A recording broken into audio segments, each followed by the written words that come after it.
Hey, what is up guys? So I got an amazing card that we need to talk about. It's Yuki Usagi, and it's an amazing hand trap card. But anyways, it's a light psychic that's also a tuner, and it's level 3, and it actually has decent defense.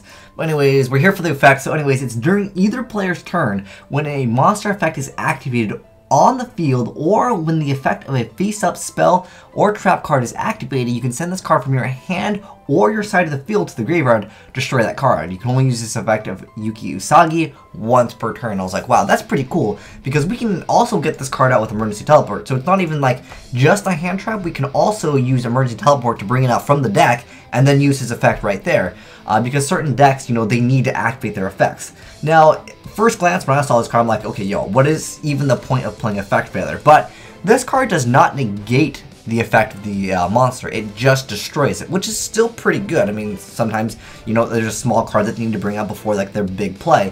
But the problem that I had with Effect Failure a lot of times is, sometimes if you Effect Failure like a Necros of Trishula, it's still like, you know, relatively large and attack 2700 is still something that can run over a lot of stuff. Whereas Yuki Usagi can actually get rid of Trishula, you know, it can destroy it, which I really do like. But the problem is it doesn't negate the effect. So Yuki Usagi over here wouldn't be so great against, say, something like Black Road Dragon or Exciton or anything that's just going to, you know, completely kill itself and the entire board.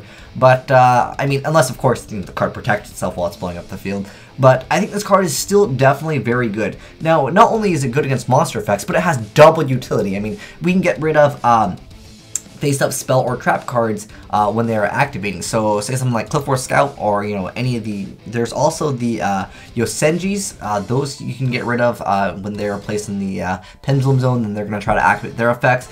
You can also get rid of, you know, things like Raid Raptor Nest. I know Raid Raptors, they're looking pretty hot right now. And also there's a pretty cool combo apparently with this card. I'd have to try it out on DevPro. This card's not out on DevPro yet. This card was like just announced.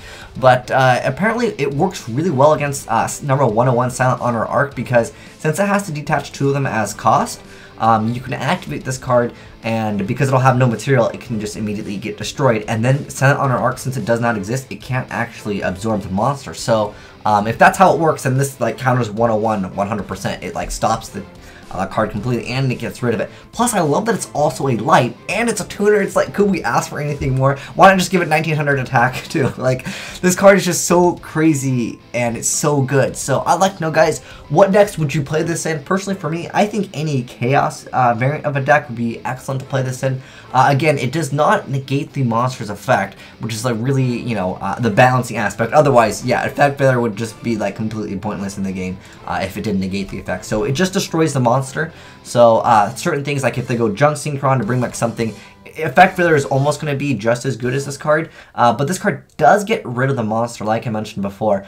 Sometimes there can be a problem where even if you negate the monster's effect, it still has too much attack and it still ends up wrecking you, and that's where Effect Failure can you know, kind of be bad sometimes, whereas this card can triumph over that card. But like I said, I'd love to hear your guys' thoughts on this card. Do you guys think this card's amazing? Would you main deck it, or is this more of a side deck card? Personally, for me, I don't know what deck in Yu-Gi-Oh! Does not activate Monster's effect that's actually relevant in the game. So I think this card is just a fantastic card overall, and I think it's definitely going to be a contender for Effect Failure in the main deck. Now, for the side deck, I could definitely see this card in the side deck as well as the main deck. But like I said, I'd love to know what decks you would use this in, and maybe if you guys know any other combos. Like I mentioned, the whole 101 thing, which is something that I'm pretty sure would work, but let me know if it doesn't work or something like that, because that basically counters 101.